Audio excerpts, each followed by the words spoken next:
You are an umpire. Yes, ma'am. He said, you guys were cheating. That's when I got upset. He just grabbed me like this, and his fist was coming at me. You can put your hands on him. But I did not throw a punch, Your Honor. Well, then how did he get assaulted? This is Judy Justice. Kelvin Green is suing youth baseball coach Francisco Borges for lost wages and damages from an assault. Court come to order. All rise. Have a seat, please. Case number 3012, Green versus Baguez. Thank you very much. You're welcome. Okay, so today we're going to learn a little bit about junior baseball. Yes, ma'am. I don't know a lot about it, but I do have one grandchild who plays that sport very well. Been to a couple of those games. I know how hot everybody gets. You, Mr. Green, according to what I read in your papers, are an umpire. Yes, ma'am. And you've been doing that work for, I think, 15 years. Is that what? Approximately 15 years. Tell me about the league that you umpire for. I work for an organization, and I'm pretty much an independent person, but they call me, let me know what games I have, so it's up to me, so I can take as many games as I want. I usually average about 10 games on a weekend. I usually only do it on a weekend. It's kind of... Do you get paid for it? Yes, I do. How much do you get paid for umpiring a game? It depends on the age division. So normally, if you do anywhere from 9 to 12, you'll get 9 to 12 years are the players. That's the player. That's the player that's playing. So you'll get $56, and if you do the older children, that goes from 13 up to, I think we do up to 17. You get $61 a game. Okay, nice supplemental income, and have some fun when you're outside. Yeah, that's my supplemental income. Yeah. I actually have a regular full-time job. I assume you did. Yeah. And you have a team? Correct. I managed the team. I've been managing high school baseball players for about 6 years now. So you manage the 13 to 17-year-olds? Correct. And what's the name of your team? The Bruins? This particular game that's at issue today took place on what date, sir? October the 16th of last year. Now, Mr. Borges, on October 16th of 2022, what I'm gathering from the papers is that one or so of your players was over the age of 17. Correct. That you knew was against the rules. How many players were over 17? So there was a total of 2 players that were over. 2. So they weren't over 17. They were 17 at the time. They were beyond the age where they were supposed to be Correct. playing. So you knew that that was against the rules. Correct. Just curious, clear that you knew it. You're giving me honest answers. Why'd you do that? Because there's a stipulation that it goes on the way that the sanctioning body goes by. If they're in the grade level that is of the current year, they can still play. There is a limit of 1 player. I had 2. That is why we were. Okay. So what you're saying is you didn't know about the second rule? I knew about the second rule. I misinterpreted it. I thought we were allowed up to 3 players. Turns out that for this particular sanctioning body, there was only 1 allowed. At some point during that game, something happened, because this case involves an assault. It is your claim, Mr. Green, that the defendant assaulted you and injured you. Yeah. You can feel how serious this got. This isn't just about a rule violation. It's about someone losing control, right in front of kids who were just there to play ball. One bad choice turned a family sport into a courtroom fight. And it was about the players who were playing against the rules from his team. Yes, ma'am. Okay, so let's start with you, sir. You're on the field, you're doing your business. Somebody advises you that there's an issue. Who tells you that there's an issue? So I went up to the director and asked him myself. There was some chatter in the stands saying, hey, you have 2 players. There were some chatter where? From the stands. So some of my from the parents- stands? Yeah, from the stands. So some of my parents asked me, hey, you might want to check that because the other team is saying that we're illegal players. So there was already a kerfuffle because Right. people who were watching the game, I assume that there were regulars watching this game. First of all, you have all the mothers, fathers, grandparents, siblings of all these players watching the game. Correct. And they just don't come out for one game. I know this from grandson Kobe. They come out for every game. And so I assume that everybody knows how old these players are because they've been following them. They all Correct. go to the same school. Okay. So there was chatter from the team that was opposing your Bruins that, hey, 2 of these players shouldn't be playing. Correct. They're too old. It's not fair. Had the game gotten underway yet? It was in the bottom of the first, or the start of the first inning. Okay, so you heard the kerfuffle that was starting in the stands. You figured the better part of valor was to go over and address the issue yourself with the director of the league? Of the tournament director, correct. Okay. How did you identify him there? He's the one we check into at the beginning. When we show up as a team, there's a booth where we check in. So you went down to speak to the director. Did you hear any of this chatter? Your Honor, the story that he's telling you is absolutely not true. How we found out, or they found out that the player was too old. The player actually played for the opposing team before, and the coach knew him. And I was standing there when the coach passed by him and spoke to him. And then the coach informed one of his parents that that kid that was the catcher was too old to be on the team. And they went and told the tournament director. He didn't go to the tournament director. He was on the field. Okay, just a second. So your story, which actually is interesting and has more subtlety to it, so sounds more real. This older player used to play for the opposing team. Yes, ma'am. So the team members and that coach knew how old he was. Yes, ma'am. Exactly. They went over to the director to complain. Went over to the director and told the director that he was using illegal players, that the players was too old. Then they checked the record to find out if it was true. They never went to the director. The director came on the field and stopped the game. He came to me and said, stop the game. Okay, so the director came up to you. Yes, ma'am. And said, stop the game. Stop the game. And you're standing at home plate? Yes, ma'am. Exactly. See that? You got that. You're right. I was standing at home. Why do you look so amazed? Because I was surprised that you would know about that I would know about home plate? Yeah, okay, yeah. That's home plate. I was standing at home plate. They're not talking football here. Baseball, I know. Okay. See? Yeah, okay. So everybody sort of was around you. You had the director, you had yourself. Were any of the players there? Yes, ma'am. They were still on the field. Everybody was still on the field. Any players up at home plate? Yeah, the player, the catcher, the one that was too old, and the batter. So he waited until the game started, because if he said anything before the game started, then they would just take the players out. So he was waiting for the players to play. So they would have to forfeit the game. That they would have to forfeit the game. There you go. That's got it. So now I'm getting the rules, because these rules I didn't know. So if the game hadn't started yet, and that one player was taken out before anything happened, then you would just take the player out and continue the game. And continue. But once the game starts with his illegal player, then their team had to forfeit the game. Exactly. The other team. So the other team, strategically, I assume, but the other team waited until the first ball was thrown or whatever, and then came out to complain or went to the director to complain that there was an illegal player. Exactly. And therefore the game had to be forfeited. Exactly. So they lost the game. Now it's got. So they lost the game before it started. Right. They lost the game before it ended. So it was on a Sunday. And Sunday we call it elimination day. So if you lose on Sunday, you go home. And the other team that won go on to the next game. So obviously he didn't go to the next game because he was eliminated, but the other team did. So that's why the other team waited so they can go to the next game. That moment says everything. A team loses before the game even starts. Emotions flare and logic disappears. I get the frustration, but when you let ego lead, respect goes out the window. And respect is the foundation of every game. Now, Mr. Borges, I have to tell you, that sounds more reasonable to me. And he's absolutely right. Other than the fact that I did go up to the tournament director myself, because at that point in time, they approved my roster, and I had an approved roster. So when I called the higher up of the tournament director, he said, if you guys leave the field, if you forfeit the game, I will refund you the tournament fee. If you do not, and it gets out of hand, then you will not get a refund. So I talked to my parents, I talked to my players, I explained to them the situation, and that was it. And we walked off the field. Well, that didn't happen just that way. That's exactly how it happened. Well, then how did he get assaulted? He just had this look in his eye and he just grabbed me like this, and his fist was coming at me. And that's pretty much all I remember, because I could remember another fist coming over my shoulder, which I later found out that it was my son coming to my defense, because he just grabbed me. Calvin Green claims youth baseball coach Francisco Borges owes for lost wages and damages after Francisco assaulted him.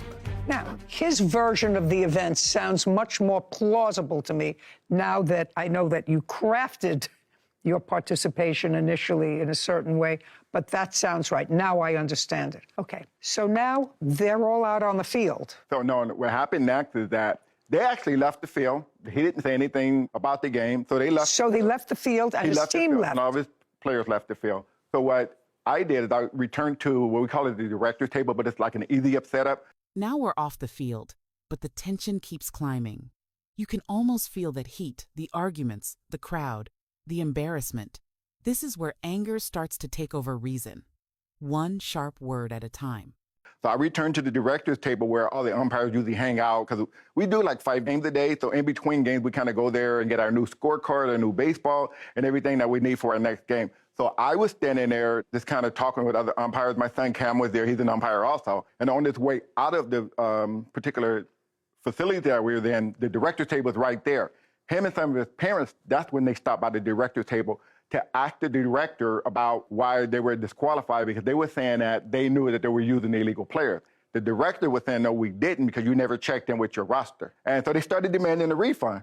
And so we wasn't even involved in it. So they started demanding a refund. And so one of the moms. How much money are we talking about? Just I have no idea. You have to ask them. How much money is the refund? It's $8 per person. That's the refund that my parents were requesting. We weren't requesting a tournament fee because we had already squared that away with the tournament director. You expected an $8 per person refund. Why? Because the game didn't conclude, and we were the ones that stopped the game prior to this whole scenario. Well, not actually. You didn't stop the game. Whatever. Aside from the $8 per person, what other fee is there? There's a tournament fee. Well, give me the amount. It was $895. Go ahead, sir. He was asking for his money back. He didn't get a refund back because he was disqualified for the tournament. He got upset and said, well, I'll show you disqualified. I'll show you disqualified. And then he was coming around the director. It's like table setup, 6-foot tables. And he was coming around the table in an angry manner. So all I did was step back and said, Coach, calm down. Your children are out here. Why you act like this in front of your children? He didn't say a word. He just had this look in his eye and he just grabbed me like this, and his fist was coming. And there it is, the moment no one can take back. He puts his hands on the umpire. You can imagine the shock, the disbelief. Kids watching their heroes act like enemies. That's the real tragedy here. At me, and that's pretty much all I remember, because I could remember another fist coming over my shoulder, which I later found out that it was my son coming to my defense, because he just grabbed me. I mean, that's all I could say. He just pretty much grabbed me like this. And could you stand up? Tell me your name, please. Cameron Green? Cameron, you were down with your father near the director's table. Yes. I want you to tell me what you saw. Your father took me up to a point, and I want you to start at the point where there was any contact between your father and the defendant. Yes, as the defendant was charging after the tournament director, after verbally threatening him. Was that person seated? He was seated. Yes, go ahead. And as he got around a barricade of tables, me and my dad were there to stop him and calm him down. Tell me exactly how you... Literally just standing here. Obviously, you don't want to make contact with the person unneeded. So, like, literally just standing there, he had his hands up and said, hey, your kids are out here. And he just got, like, the midst of the deflection, because he was going to probably assault the tournament director, and said he assaulted my dad instead. Well, tell me how he did that. So after my dad told him to calm down because the kids were out there, he then grabbed my dad by his chest protector and lifted him up. And once he had did that, then I had to defend my dad. Well, how did you do that? By punching him. How did your father end up unconscious? So once again, he had him, and so he would grab my dad by his chest protector and shoves his fist in his face to basically threaten him. So I assume after I hit him, he probably just threw him down. So he threw your father down? Correct. Were you hospitalized, sir? Were you... I went to the doctor the next day. We went home after it all happened, and then the next day I woke up, I had all these like really bad pains in my face and stuff. So I went to the doctor, and the next day I went to urgent care on the 17th. Do you have any pictures of yes, any I do. injuries? I have the pictures and also the doctor's report. Yeah, I'd like to see it. There's pictures of my injuries in the original doctor report when I first went to the doctor.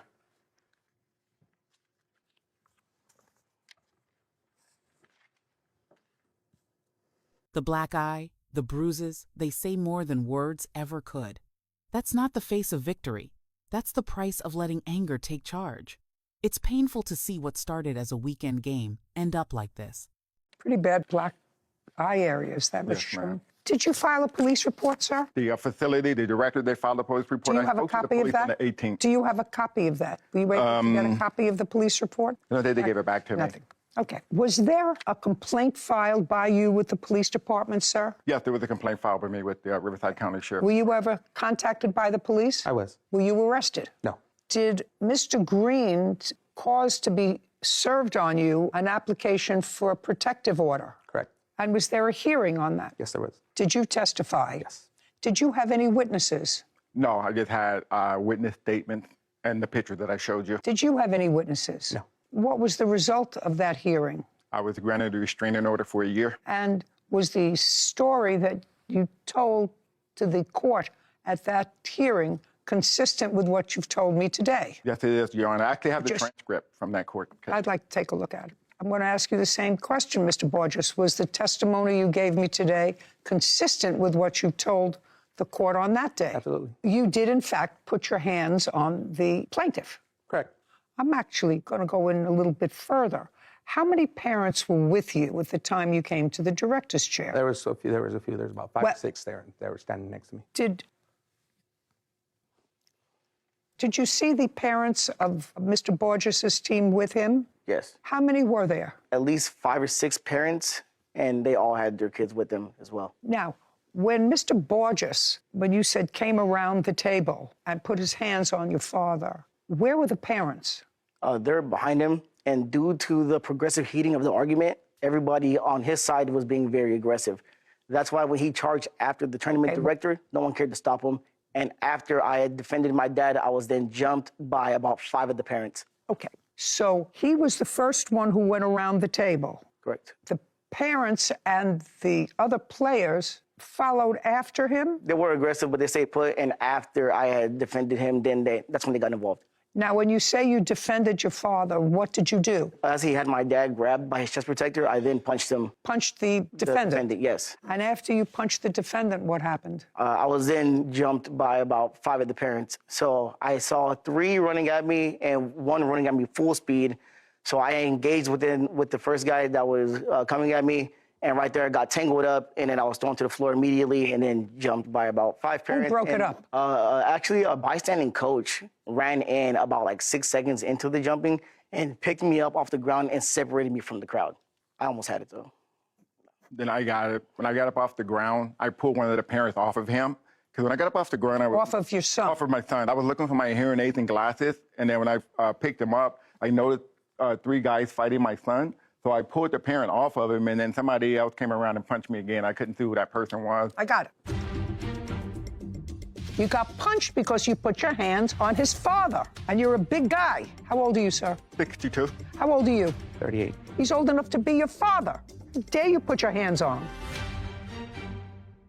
Calvin Green has accused youth baseball coach Francisco Borges of assaulting him at a baseball tournament. Francisco claims Calvin's son punched him in the face. So, Mr. Borges, I'm going to go one further from the judge who heard the application for an order of protection. It was a very limited hearing, and what the judge based his opinion on to give the plaintiff a protective order for a year, which merely says that you may not assault, menace, threaten, or harass him. Is he allowed to be at a game where you're umpiring? No, he's not allowed to have his team at a game where you're umpiring. No, he's not allowed to be around. He's not allowed to be within 100 feet of me. We didn't put down the team because it was more about him and not the team. Okay. I'm going to tell you, sir, that if your conduct precipitated a course of events where other people were injured, your conduct, you're responsible. I'm going to let you tell me your version of the events. You're out there. Now I heard their version of the events of that day. You're out there with 5 or 6 parents, and you're demanding that while you forfeited the game fee, which was over $800, it was your position that your players were entitled to their $8 a person back, which is why you went with the parents over to the director to ask for the $8 per person back for your players. That's what you told me. No, that you asked me what the sum was. It was $8 a person of what it cost to get in. That's not what we were arguing about. So, well, what were you arguing about? My side of the story about? So as we were walking out, I was talking to the female tournament director. We had already got our situation squared away. There was a male tournament director who was sitting at his chair, and one of my parents approached him, and they were arguing back and forth.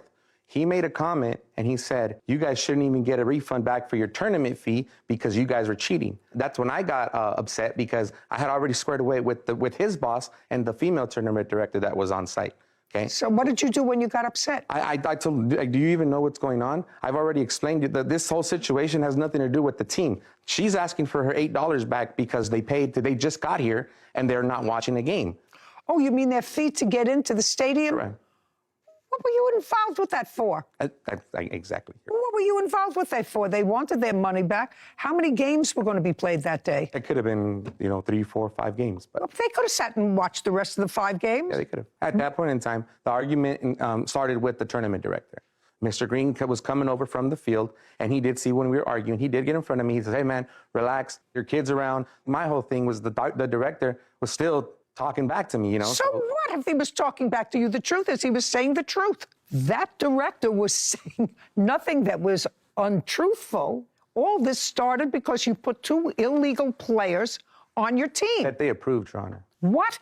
They approved it. The sanctioning body approved my roster before I showed up. I have to tell you something, sir. You've been doing this according to you for a long time, and you know all the rules. And you had 2 illegal players on your team. That's what happened. But you had no business going over there and getting them a refund for entrance to the park. That's where you're wrong. I was not asking for a refund. The parents were. So what were you involved for? Because the director told them to come talk to me about it, okay? And I go, listen, it's your job to de-escalate. As a director, it's your responsibility to de-escalate the situation. So what? I don't understand why you put your hands on him. I grabbed him by the chest protector to move him out of the way, because my argument was with the tournament director. What's Did the not thing? involve Mr. Green at You all. can't put your hands on him.